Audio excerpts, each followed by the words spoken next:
রাঙামাটির বরকল উপজেলার বরুণাছড়িতে গেল সোমবার দিবাগত রাতে পাহাড়ি এক চূড়া থেকে পা পিছলে কাপ্তাই হ্রদের গভীর পানিতে পড়ে গিয়েছিল মাত্র ৯ মাস বয়সী একটি হাতি শাবক। উচ্চতা থেকে পড়ে গুরুতর আঘাত নিয়ে সে পানিতেই ডুবে হয় তার। হস্তি শাবকের জীবন থেমে গেলেও থামেনি মায়ের শোক। সন্তানের নিথর দেহের পাশে দাঁড়িয়ে আজও অপলক চেয়ে আছে সেই মা হাতি।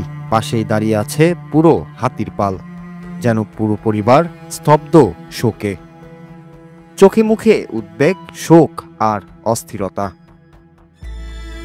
স্থানীয়রা জানান, হ্রদের কিনারে যেখানে পড়ে যায় শাবকটি সেখানে দাঁড়িয়ে আছে মা হাতি। খাওয়া নেই, ঘুম নেই, শুধু নিথর সন্তানের পাহারা। মাঝে মাঝে সুর দিয়ে ছুঁয়ে দেখে, নড়াচড়া করে ডাকে, কিন্তু সন্তান আর সাড়া দেয় না। মায়ের মন যেন মানে না বাস্তবতা, অপেক্ষা করে সন্তানের সাড়ার।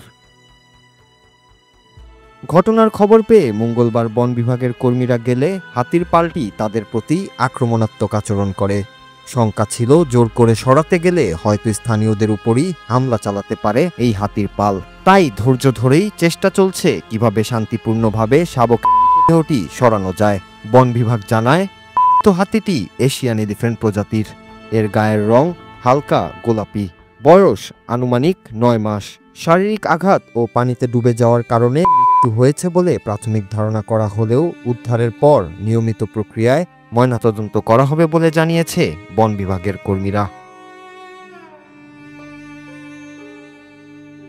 পার্বত্য চট্টগ্রামের এই অঞ্চলটিতে প্রায় ১৩ থেকে ১৪টি হাতির শাবক নিয়মিত বিচরণ করে, কিন্তু প্রায়শই দুর্ঘটনা, বৈদ্যুতিক ফাঁদ, খাদ্যের অভাব কিংবা মানব অবকাঠামোর বাধার মুখে পড়ে মারা যাচ্ছে এই বন্যপ্রাণীরা। এর আগেও বিদ্যুতের তারে জড়িয়ে কিংবা গর্তে পড়ে হাতির খবর এসেছে।